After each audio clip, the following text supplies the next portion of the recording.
মেহেদি পাতা দেখেছ নিশ্চয়, উপরে সবুজ, ভেতরে রক্তাক্ত ক্ষত বিক্ষত। কবিতার এই দুটি লাইন পড়তে পড়তে মেহেদি সম্পর্কে কিছু কথা জেনে নেই।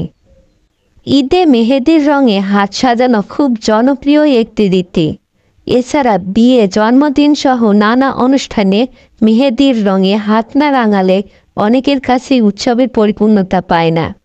মেহেদি পাতা বেটে শুকিয়ে গুঁড়ো করে বা পেস্ট করে শরীরে বিভিন্ন স্থান রাঙানোর ইতিহাস বহু পুরনো। আর উৎসবে বিশেষ করে ঈদ হলে তো কথাই নেই, বিয়েতে বরকনের হাতে মেহেদি থাকা চাই। মেহেদি দেওয়ার কারণে কখনো কোনো অ্যালার্জি বা পার্শ্ব প্রতিক্রিয়া নজির না থাকায় যুগে যুগে জনপ্রিয়তা এক বিন্দু কমেনি, বরঞ্চ বেড়েছে। মেহেদি দেওয়ার ইতিহাস অনেক আগের, তবে ঠিক কবে কোথায় মেহেদির আবিষ্কার হয়েছিল তার কোনো সঠিক দিনক্ষণের ব্যাপারে কোনো তথ্য মেলেনি।